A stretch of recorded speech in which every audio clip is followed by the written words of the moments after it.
Hello, welcome to episode 27 of Knitter Matters. Thank you for joining us today, whether you're joining us live or on the replay. Welcome indeed. I'm Cheryl Lampard. I'm an image consultant. My company is Style Matters International. And two of the passions I've had through my life have been sewing and knitting. And in particular, knitting is one of those things that I find supremely therapeutic, and I pretty much knit every day.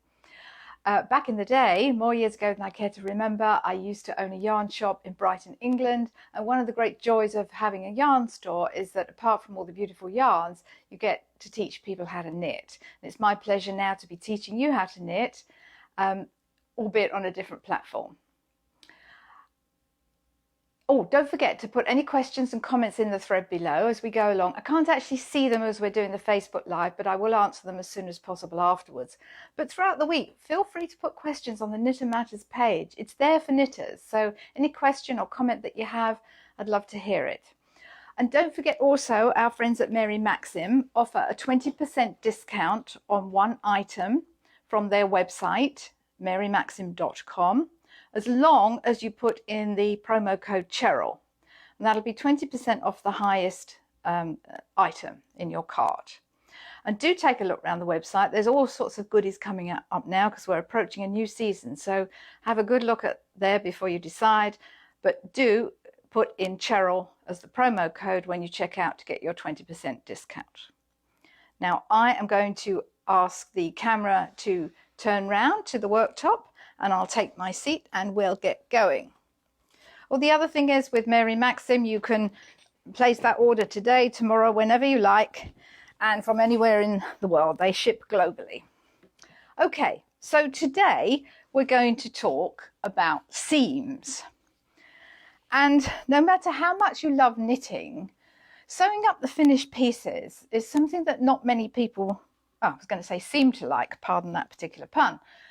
And I think many knitters are daunted by the task. They're not sure which seam to use, how to do it, and they don't want to spoil beautiful knitting with a not so great seam. There are a number of different seaming techniques. Not one single seam works for everything, but we're going to look at a few good ones today. But I just wanted, before we start on the techniques, I just wanted to go through the basic sequence of when you sew up a garment. The general sequence is that you sew up the shoulder seams, then you would set in the sleeves if it has them. This doesn't have sleeves, it's a long kind of vest tunic, and then you would do the side seams and the sleeve seam all in one go.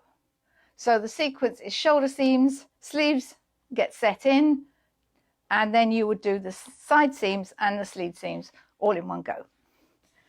There are exceptions to that, of course, but that's the general rule, as it were. Excuse me. Now, unlike dressmaking or sewing with fabric, where most seams are sewn right side together, it makes a lot more sense when you're sewing with your knitting up to have the work the right sides up, because you really want to see where your needle is going. On this rather strange looking thing, this is, excuse me, this is part of the cable bolero, which is a Nora Gohan pattern. Don't mind these little numbers here, but the hexagons have to be sewn in a certain, positioned and sewn in a certain sequence. So that's what my numbering is about. But what I've done here is I've sewn all these hexagons facing upwards. And it's particularly important here when you've got a pattern that you want to match. It really is the best way to do it. And it makes, if you can, and it makes things like shoulder seams, this sort of seaming is the perfect one for shoulder seams. It's perfect for joining off two bound off edges, as we have here. It creates a great seam. It's very neat. You know, it's as flat as it can be there on the wrong side. And you see that you can really match up the cables here. So it's a great choice when you've got a designer that's important to match up. And I'm going to show you how to do that. It's a great one for shoulder seams, because don't forget, on a shoulder seam, the weight of your garment, especially an adult sweater, the weight of the garment is really dependent on the shoulder seam, and you want a really firm seam.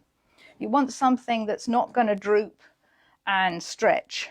And this particular seam gives a really nice, firm, non-elastic seam.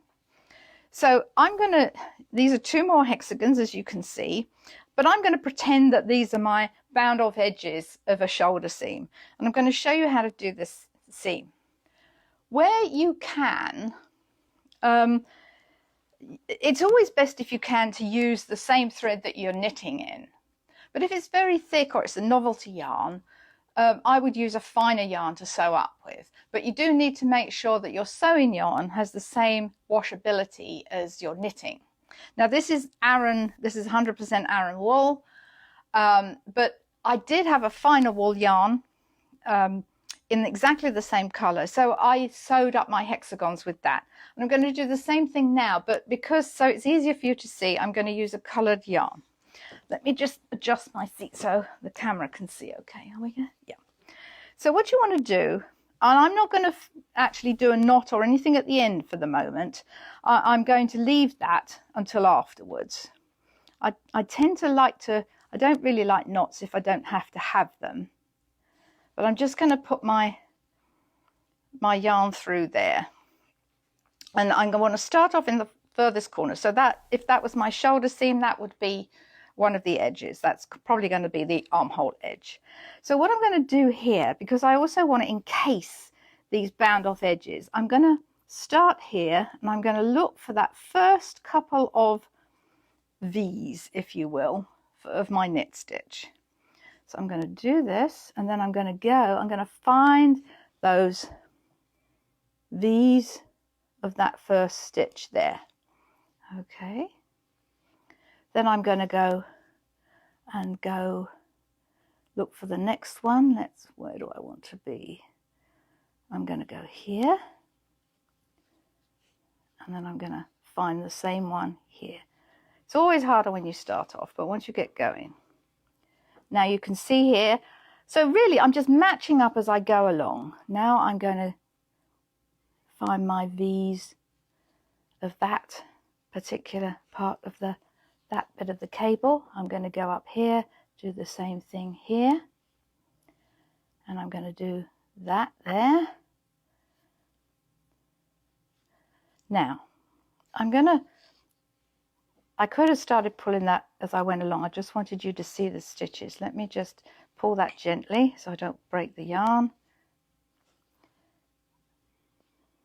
Because I want to, as I pull that along, I want to encase the seam. There we go. That's it. So now as I go along, I can see exactly where I am. Now I'm on to these are purl stitches here, but I still have the V shape here. I'm literally going just above it's either a cast on edge or a bound off edge, just before that, just after that bound off edge. I'm not going into the edge itself. I want the stitch that comes below it or above it, whichever way I'm stitching. And you can see here, if I was doing this in exactly the same color yarn, you're going to get a really nice, neat finish. And all I'm using is a tapestry needle. I like these ones with the little curve at the edge. Doesn't matter if you haven't got one of those, but I like them because they kind of help you find those stitches. Just do a few more, and then you can see. And then I can go back and weave in my end as and when I want to. I just don't like lots of knots in knitting, so I'd rather not have them if I can avoid them. One more there, and then we'll look at another seam. Oh, I'll just get onto the cable bit so you can see how nicely that works with the cable. So I'm starting, and as you go along, you keep checking how it's sitting with the pattern. This is a really nice one when you've got Arans and cables, because you can really match those cables up. And it's actually very relaxing doing it. Just 1 or 2 more stitches, and then you can see again.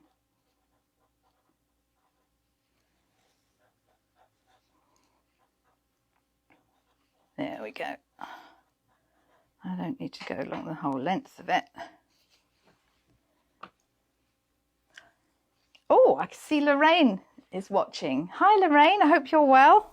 It's always nice when somebody's name pops up. Nice. There we go, just to the end, that bit of cable. So you can see. So I'm literally matching stitch for stitch. And you might need to pin it as you go along. You might need to use those bamboo pins or just hold it, because these are fairly short seams. Don't need to. But you can see there just how nice. And obviously I'd finish off. And I'll finish that one off. Well, I won't, I'll unpick it because it's the wrong color, but that's exactly how I would do that seam. Again, you see it just really sits nicely in on that wrong side. And of course, if it was the same color, you're not even going to see it. So that makes a really good shoulder seam, and it's especially good. Of course, you can do it in stockinette fabric, but it's especially good when you've got a design going on there. Okay, so I'm going to move that one out the way. Now, there's another really good join for shoulder seams here. This one is knitted, and I'm actually going to knit this. I don't know why we don't see this one more often. I really like it. So what I've done here, I've just done 2 sample pieces.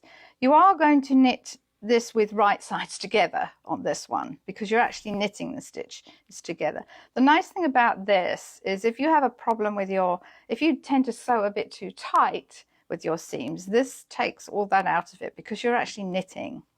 So what you would do, when you finished this works best when you've got a straight shoulder seam. You can do it when you've got a sloped seam, but you just got to get around those. You have those little sort of step. You don't want like a stepped shoulder seam if you're using this for a shoulder seam. But you're working with the live stitches. And what that means is that you haven't bound them off. The stitches are still on the needle. That's what we call live stitches. So they're still on the needle. So what I would have done if I'm making a sweater, I would have put my when I got to the finish for my shoulder seams, I'd put them on stitch holders or a length of yarn, and then, just put them back on the needle when I'm ready to do my bind off. So this is what you call a 3 needle bind off. I've just trimmed all my ends of yarns here. So I take a 3rd needle. It's going to be the same size. I've got my right sides together. I'm just putting a finger through between both needles. I want to probably get these up to the ends of my needles here. So I'm going to knit one put my needle in as if I'm about to knit. Then I'm going to do the same with that one. I'm just holding that bit of yarn because I cut it off and I don't want it poking out. Then I'm going to knit both stitches together and push them off the needle. Now I'm going to do the same thing again. Push them off the needle. And now I'm going to put the first stitch over the second one, as you would do in a standard bind off.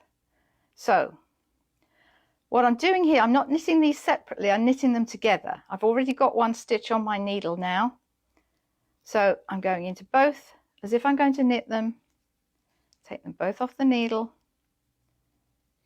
and off.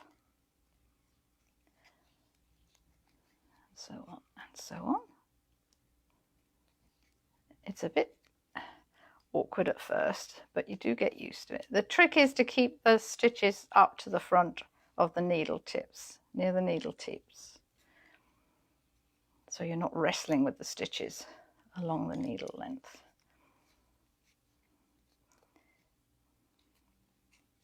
I've done it with the same size needle.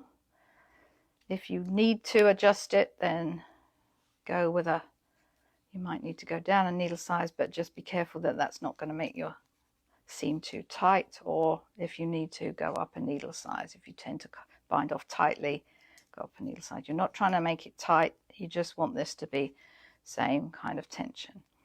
I'll do the whole row so you can see.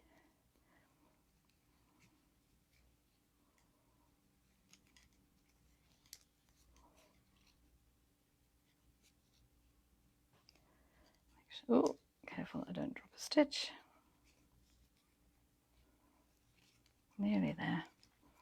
But you just repeat that all along. I use this one a lot. I really like it. It's really nice for shoulder seams, and you don't get that bulk that you do sometimes if you've got a seam. Sort of, you don't get that lumpiness if you're sewing the seam. But you can really, well, you can do it on a sloped one. It's difficult to do it on when you've got one of those seams where you've got sort of steps where you've cast off, where you've bound off certain amount of stitches along several rows. That sort of step effect is much harder to do. There are other techniques for that. Okay. So I'm just going to show you what that looks on the wrong side. On the right side, I mean. See how nice that is? It's almost, I won't say it is invisible, it's almost invisible, but you get a really strong seam. You've got a little bit of flexibility in it, but it lays nice and flat, so it's not going to stick up on the shoulder. Very nice way to do that. It's called a 3-needle bind off. So that's a great one, again, for sort of horizontal, horizontal seams is what I mean there, okay, for bound off or cast on edges.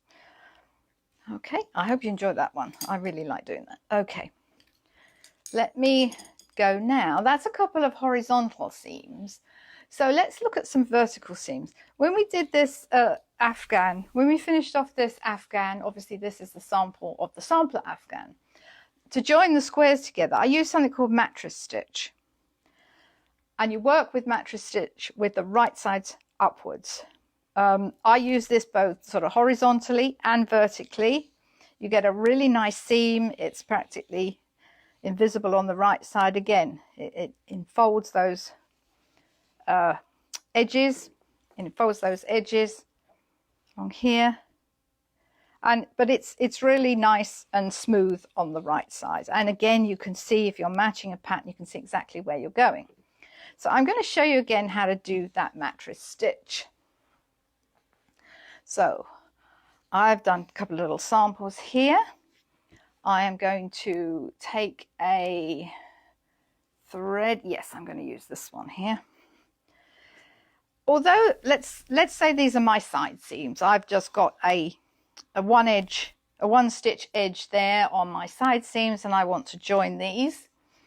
But sometimes it's easier if you position them this way rather than that way. Whatever you find easiest, whether you find it easier to sew that way or that way, doesn't really matter. You're doing the same stitch. Because of the way I'm sitting here, I'm going to do it this way. I'm not really going to worry about, actually I am going to do it that way. I can see where I'm going easier. I'm not going to do a knot in my end. I'm going to come back to that because I might need to unpick that or pull that out. And also, once I've done the seam, I want to see how that is at the end. I can fasten that off quite easily afterwards. If you have got a long tail left from your cast on, you can use that to sew up. So I'm going to go in here. What I'm looking for is these little ladders, if you will, the bars that go across. Now I've done a knit stitch on every row, just as my edge stitch works equally well if you've just done stockinette stitch or whatever stitch you've done. I'm going to use this first stitch as my seam.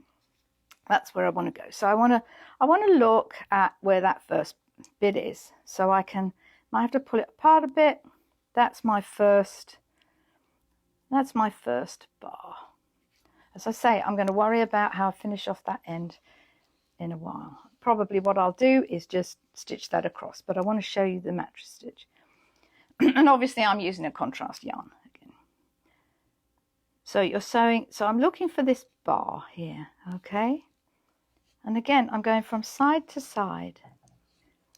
I'm going to look for my next bar. There it is. Now I can start actually pulling that up. It's always easier once you've got a few stitches going because you can tighten it up as you go along. Again, that's my horizontal bar there. Go for the next one. So I'm working upwards as I go. It's a bit harder here where I've done a knit stitch on my edges. But you'll find it with your needle. There we go. There's my ladder, if you will, my horizontal horizontal bar. I could probably have done myself a favour if I hadn't woven in my ends first, but hey ho.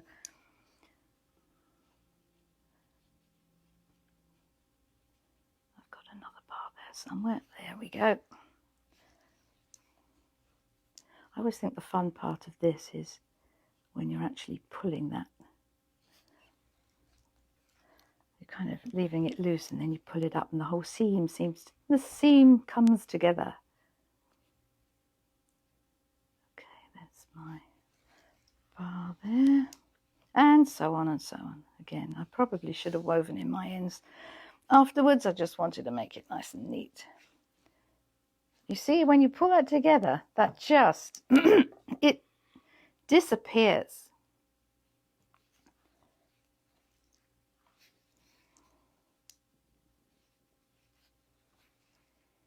Couple more, and then there we go, next bar.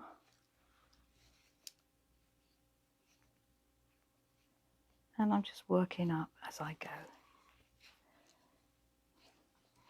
See how nice and neat that is? Again, it becomes invisible.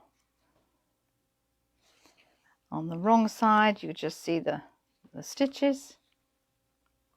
But you wouldn't see those if you're doing it in the same colour, obviously. So that's that basis of mattress stitch. Let me just do one more.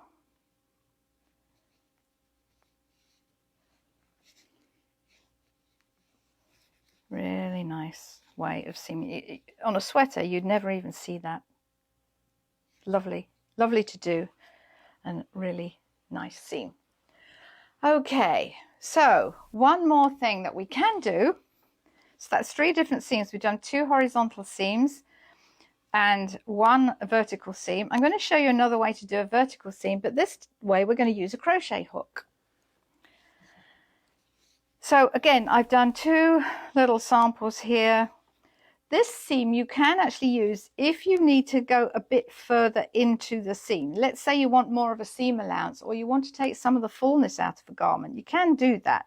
I mean, I wouldn't recommend doing kind of 1 inch, but you could certainly do 1 centimetre, half an inch, something like that. I'm just going to hold that for a moment while I take a sip of water. Excuse me reaching across. So I'm going to get my crochet hook. Again, I'm going to use a contrast yarn. This is a slip stitch crochet seam. And because I want to actually go in a bit, I'm going to go in after that. I'm going to go in 2 stitches. So that one and that one. That's where I want my seam to be. Again, I'm not really worrying about where my knot goes. I want to go in where. So again, right sides together on this one. I just have to look where I'm going to start on this. So I get my crochet hook, get my yarn, and I'm going to pull my yarn through. Have to wiggle that through. Then I'm going to go into the next stitch, and again, you're going to have to look where this is to start off with. And then I'm going to pull through. This time I'm going to take the stitch from the hook as well. So, and on I go. You can keep checking where you're going, because I'm going slightly further in. I want more of a seam allowance. So you do have to keep checking on that. But once you get going, you'll see where you need to be. Okay. Obviously, if you're doing it at the edge, you're probably not going to have to keep looking in the same way. Yep, there I am. So you're really just pulling the loop through and then off the hook.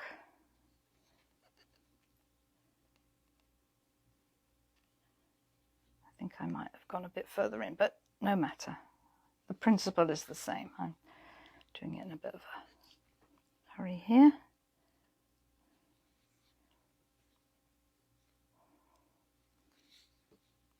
Do 1 or 2 more, and then you can see. So that's my slip stitch crochet seam again. Oh, I did go one step further in, but again, can you see how nice? And that is just so smooth and invisible. You'd never see that on the side seam. So if you do need to take a bit of an extra seam allowance, as I have done here, this is a really nice way to do it. You can actually take a bit of fullness out the garment. Say it's a bit bigger than you want. You know, by the time you've done 1/2 inch either side on 2 seams, that's 1/2 inch and 1/2 inch, that's an inch. Do it the other side, you've taken in 2 inches. So this is a really nice way to do it. You'll never know that you've had to alter the size with that seam. How nice is that? Really smooth.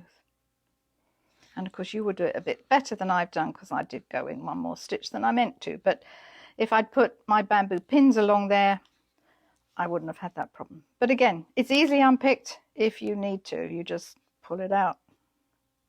Just pull it out. So it's a super easy seam if you need to unpick it, but it also gives you a really nice finish. Okay, so I'll ask the camera to turn back to me now. I hope that's taken some of the fear out of seaming for you. As I say, if you have any questions or comments, put them in the thread below. I'll answer them through the week, or if there's anything you'd like to see going forward. Don't forget, we are on, all these videos are uploaded to this page. You can find them under videos. I think it's on, depend what device you've got, but it's usually under the Facebook page under videos. You can see them all there. They're also uploaded to our YouTube channel of the same name, Knitter Matters. We're on Instagram as well. So help us reach more knitters by liking and sharing and subscribing to the various channels. Oh, excuse me. I hope you found that interesting. In the meantime, stay well, stay safe, and keep knitting. And I will see you again next week. Take care. I'll see you next week. Bye for now.